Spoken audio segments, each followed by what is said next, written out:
আপনার এসিতে যদি R32 গ্যাস লিক হয়ে যায় তাহলে কি সরাসরি আপনি গ্যাস চেঞ্জ করবেন, না নতুন করে গ্যাস ফেলে দিয়ে নতুন করে গ্যাস চেঞ্জ করবেন? আর গ্যাস চেঞ্জ করার সময় টেকনিশিয়ানদের কাছে কি কি টুলস হওয়া দরকার? আজকের ভিডিওতে আমরা দেখাবো R32 গ্যাস সঠিকভাবে গ্যাস চেঞ্জ করার পদ্ধতি। যদি নতুন করে গ্যাস চেঞ্জ করতে হয় এবং টেকনিশিয়ানদের অবশ্যই এই নিয়মগুলো তা জানা দরকার।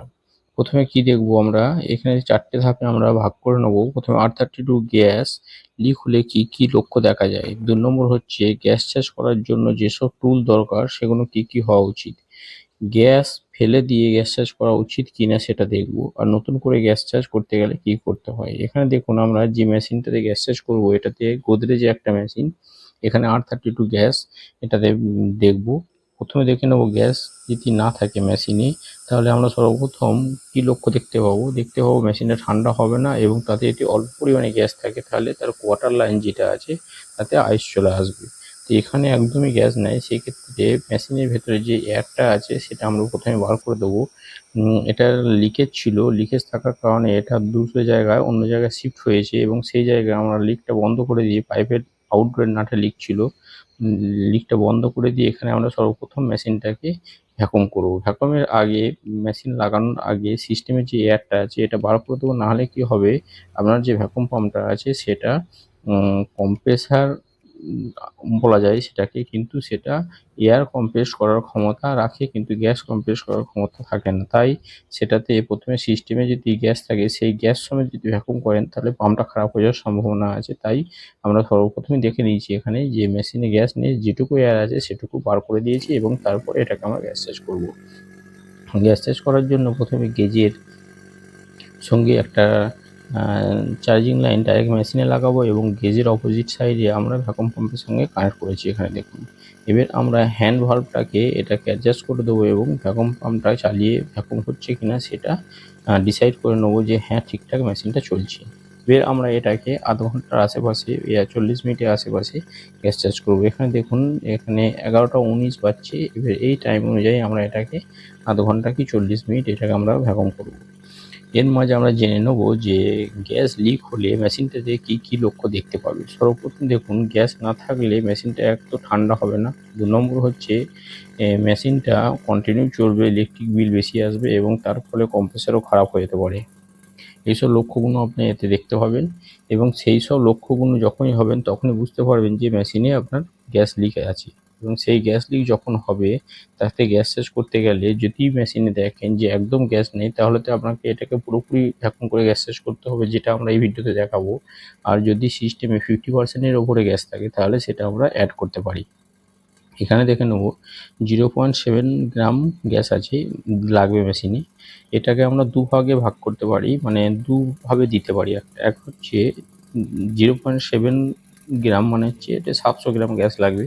তো আমরা ডাইরেক্ট 700 গ্রাম গ্যাস ওজন করে এর মধ্যে গ্যাস দিতে পারি এবং যদি 700 গ্রাম গ্যাস ওজন করে না দিতে পারি সেক্ষেত্রে কী হবে, ভ্যাকুম করার পর মেশিন যতটা গ্যাসটা আনবে ততটা মেশিনে প্রথমে গ্যাস দিয়ে দেবো এবং তারপর আস্তে আস্তে সেটাকে মেশিনটাকে চালু করার পরে আমরা সেটাকে আস্তে আস্তে গ্যাস দেবো এবং সেই গ্যাসটা খেয়াল করব যে গ্যাসটা কতটা যাচ্ছে, অর্থাৎ একটু ব্যাক প্রেসার কত হওয়া উচিত এবং সেটা কীভাবে ডিসাইড করবো সেটাও এই ভিডিওতে দেখাবো। তো আমরা দেখুন ভ্যাকুমটা প্রথম খেয়াল করবো যে ভ্যাকুমটা কমপ্লিট করবো, যে আধ ঘন্টা কি 40 মিনিটের আশেপাশে ভ্যাকুম করব।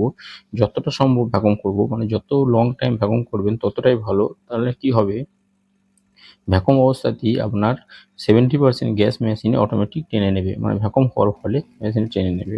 সেই ক্ষেত্রে আপনার যদি ভ্যাকুম মানে ওজনের যে গ্যাসটা ওজন করে দেওয়া হয় সেটা যদি না দেন তাতেও অসুবিধা হবে না।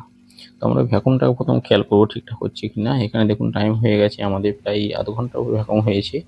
তো আমরা এবার এটাকে গ্যাস দেবো। গ্যাস দেওয়ার জন্য প্রথমে দেখুন কি করব, গ্যাস দেওয়ার জন্য দুটো জিনিস খেয়াল করব। আমরা এখানে ওয়েদার মোবাইলে আপনি দেখতে পাচ্ছেন এখানেও 29 ডিগ্রি টেম্পারেচার এই মুহূর্তে আছে, মানে আমি যেই জায়গায় কাজ করি সেই জায়গার টেম্পারেচার 29 ডিগ্রি। 29 ডিগ্রি যদি টেম্পারেচার হয় তার সঙ্গে 90 বা 100 অ্যাড করব, তাহলে যত হবে তাহলে 129 বা 90 করলে এটাতে 119-এর আশেপাশে এখানে এর ব্যাক প্রেসার হচ্ছে। তো সেই হিসেবে আমরা ব্যাক প্রেসারটা এটা কাজ করব। এটা আপনি যে কোনো জায়গায় করতে পারেন। মানে আপনি যদি এই টেম্পারেচার মেনটেন করে গ্যাস চার্জ করেন তাহলে সেটা সব ওয়েদারে কাজ করবে। মানে শীতকাল হোক গরমকাল হোক যখনই আপনি এই সিস্টেম অনুযায়ী কাজ করবেন সেই গ্যাসটা আপনার মানে যে কোনো ওয়েদারে চলবে। অনেক সময় কি গরমকালে গ্যাস চার্জ করি তো সেই অবস্থায় ব্যাক প্রেশার কত রাখবো এবং শীতকালে যদি গ্যাস চার্জ করি তার ওয়েদার কত রাখবো। আপনি যদি এইভাবে ওয়েদার মেনটেন করে গ্যাস চার্জ করেন সেই ক্ষেত্রে মেশিনে শীতকাল এবং গরমকাল দুটোর পক্ষেই মানে কম বেশি হওয়াটার সম্ভাবনা খুবই কম। এখানে আমাদের ভ্যাকুম হয়ে গেছে। এবার আমরা কি করব, গ্যাসটা বন্ধ করে দিয়েছি এবং গ্যাসটা বন্ধ করে ভ্যাকুম পাম্পটাকে খুলে নেব এবং ভ্যাকুম পাম্পের যে চার্জিং লাইনটা আছে সেটা আমরা গ্যাসের বাটলাতে লাগাবো।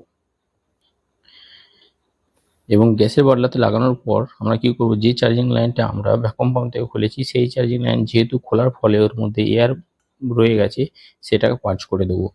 তো এখানে দেখুন চাবি ব্যবহার করেছি এই কারণে স্যালাইন ব্যবহার করব না। এর ফলে কি হবে, আমাদের গ্যাসের ভাল্বটা নষ্ট হয়ে যেতে পারে এবং খোলা অবস্থায় ভাল্বটা খারাপ হয়ে গিয়ে রিস্ক হতে পারে, মানে কোনো দুর্ঘটনা ঘটতে পারে। তো সবসময় আমরা চাবি ব্যবহার করব গ্যাসের বাটলা খোলার জন্য। তো আমরা এখানে এই মুহূর্তে যে চার্জিং লাইনটা দেখতে পাচ্ছেন কালো কালারের, এই চার্জিং লাইনটাকে ফ্লাশ করে নেবো এবং বাটলাটাকে উল্টিয়ে মেশিনে যতটা সম্ভব আপনি যখন কন্টিনিউ এই রেফ্রিজারেশন লাইনে কাজ করবেন তখন আপনার একটা আন্দাজ হয়ে যাবে যে আপনি মেশিনের মধ্যে কতটা গ্যাস দিচ্ছেন। সেই হিসাবে মেশিন যতটা টানছে সেই হিসাবে আমরা এটা মেশিনটাকে টানিয়ে দেবো এবং আমরা এটাকে তারপরে মেশিনটা চালু করে গ্যাস চার্জ করব। ফ্লাশ করার পর আমরা দেখুন বাটলাটাকে উল্টে দিয়েছি, কারণ R32 গ্যাস যেটা আছে সেটা হচ্ছে মিক্সিং গ্যাস, মানে দুটো গ্যাসের মিশ্রণ। সেই ক্ষেত্রে আমরা কি করব, এটাকে যে বাটলাটাকে গ্যাসের বাটলাটা যেটাকে উল্টো করে দেবো এই কারণে যাতে সেই মধ্যে দিয়ে চার্জিং লাইনটা যে লিকুইড গ্যাস যেন মেশিনের মধ্যে যায়। এরপর আমরা কি করবো, যে গেজের যে হ্যান্ড ভাল্বটা আছে সেটাকে খুলবো এবং যে ভ্যাকুম অবস্থায় আছে সেই অবস্থায় মেশিন যতটা টানছে ওটা খেয়াল করব। সবসময় এর প্রেশারটা খেয়াল করব 150 আশেপাশে রাখার চেষ্টা করব। 150 আশেপাশে যখন থাকবে তখন আমরা ভাল্বটা বন্ধ করে দেবো এবং মেশিনটাকে চালু করব। তো আমরা ভেতরে যাই, প্রথমে গ্যাস দিয়ে দিয়েছি, ভাল্বটা বন্ধ করেছি। ওখানে দেখুন ইন্ডাক্টর লাগানো আছে ওই দেওয়ালে, এটা গোদরেজ এসি।